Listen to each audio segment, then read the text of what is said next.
Baik, Ananda semua, di siang hari ini kita masuk ke tema materi kita tentang ketenaga kerjaan.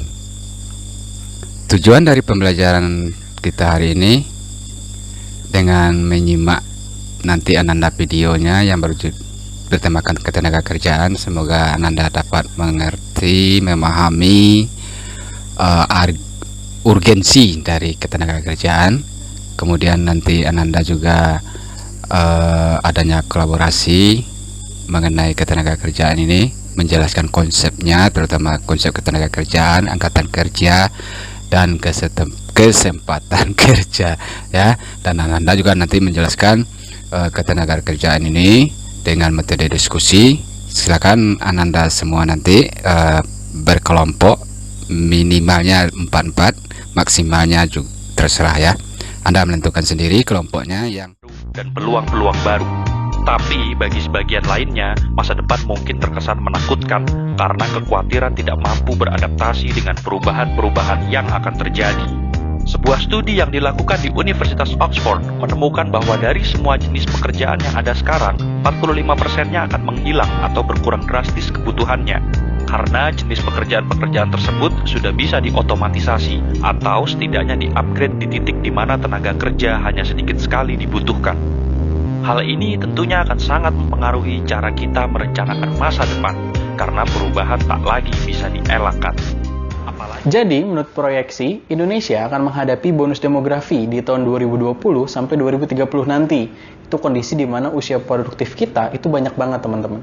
Dan pada saat yang bersamaan, kita udah masuk nih di industri 4.0. Itu adalah revolusi industri di mana robot dan kecerdasan buatan akan menggantikan banyak lapangan pekerjaan. Jadi yang satunya menghasilkan banyak tenaga kerja, sementara kondisi yang satunya menghilangkan banyak lapangan kerja. Pertanyaannya, nganggur dong. Dan inovasi, ada konsep 4C, yang berarti ada keterampilan berpikir kritis dan pemecahan masalah, kreatif dan inovatif, serta komunikasi dan kolaborasi atau kerjasama. Di bidang kecakapan informasi, media, dan teknologi perlu ada penekanan dalam hal literasi informasi, literasi media, serta literasi tentang teknologi informasi dan sektor pertanian merupakan sektor kebutuhan pokok manusia. Di negara-negara berkembang dan negara-negara tertinggal, pertanian masih terhitung sebagai pekerjaan padat karya.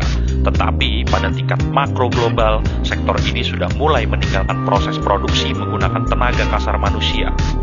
Dengan otomatisasi, maka hanya diperlukan sedikit tenaga kerja terlatih untuk mengoperasikan mesin produksi secara remote menggunakan koneksi nirkabel. Untuk menanam, menyiangi, panen, hingga mengangkut hasil panen ke pasar atau koperasi, dulu membutuhkan sekelompok orang.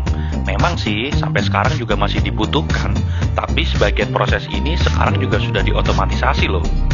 Pengukuran tanah, pemantauan, hingga penyiraman sudah bisa dilakukan oleh drone dan dibantu dengan teknologi satellite imagery, sehingga waktu untuk melakukan penanaman hingga panen bisa menjadi lebih singkat dibanding sebelumnya. Karena itu, profesi petani akan terdampak dalam 1 dekade ke depan. Mungkin Anda skeptis akan hal ini dan mengira bahwa kebutuhan pokok dalam kemasan yang Anda beli secara rutin tiap bulannya masih diolah secara konvensional. Kalau demikian, Anda terlambat menyadarinya.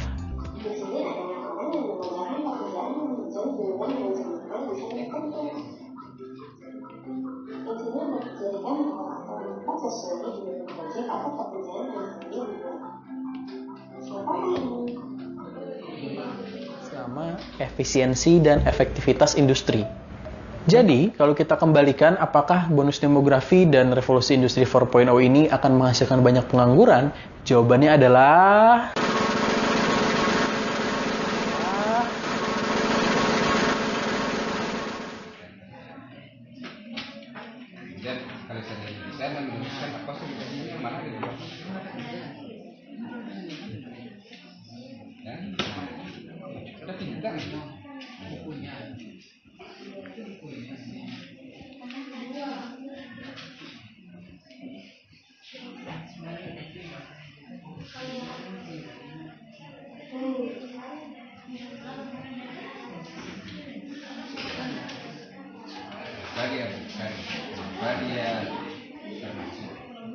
jadi Anda bikin alasannya bukan itu karena ini